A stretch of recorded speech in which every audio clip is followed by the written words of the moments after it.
Die waaroms van die lewe.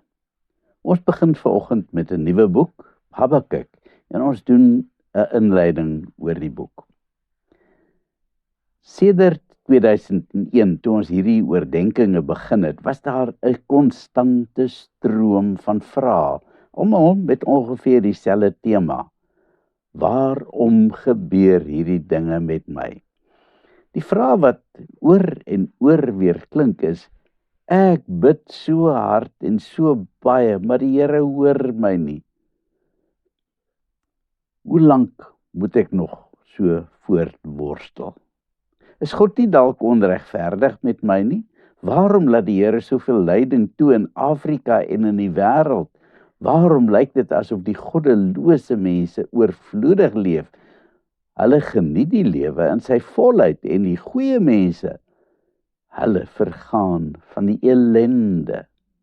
Stel die Here nie meer belang in die armes nie?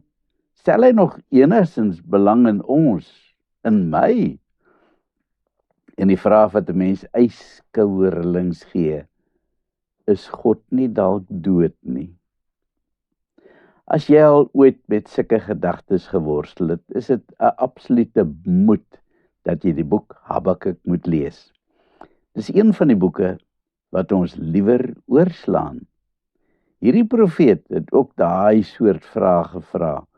Ons eerste reaksie is, maar hoe durf hy? Is dit nie hoogvra teenoor die Here om sulke vrae te wil vra nie? As ek hierdie vrae in ongeloof in my gemoed ronddra en daaroor top en die Here verwyd, dan loop ek op 'n baie gevaarlike paadjie. Habakuk het egter eerlik antwoorde gaan soek op sy vrae en in geloof gegaan na die enigste ene wat 'n antwoord kon gee.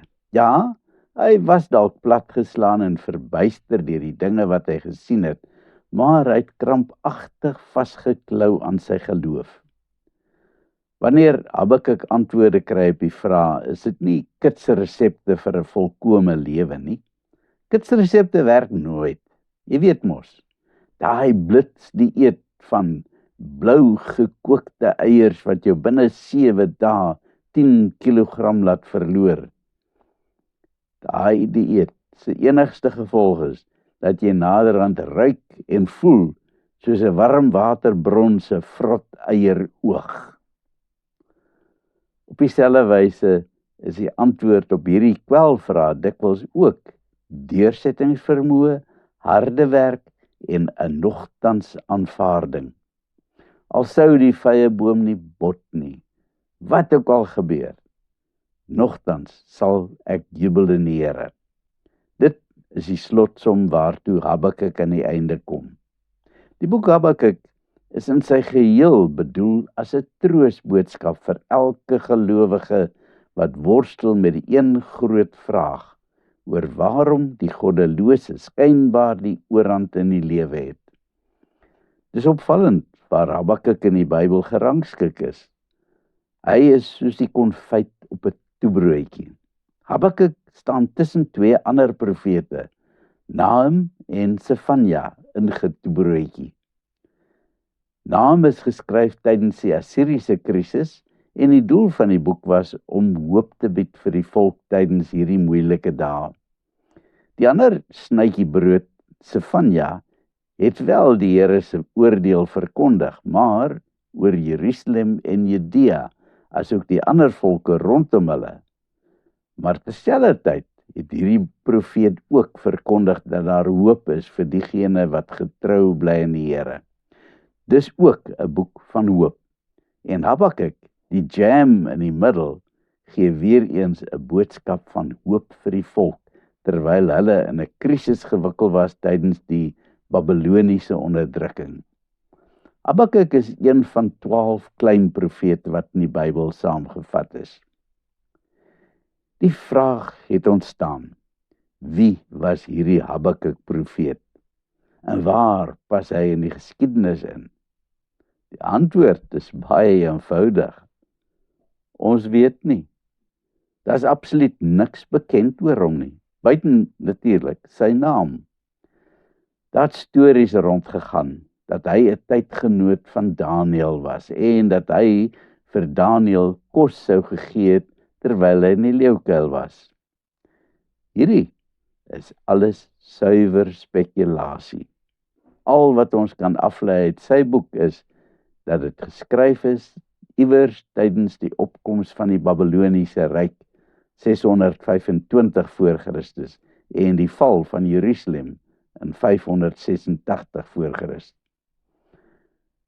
As ons eers kyk na die sosiale en politieke omstandighede waaronder die boek geskryf is, laat dit jou beter verstaan waarom Habakuk geskryf het wat hy geskryf het. Jou Joodse volkie het gedurig deur in sonde verval en die profete het hulle bly waarsku. Maar hoe harder die profete gepraat het, hoe dieper het die volk in hulle sonde weggesink.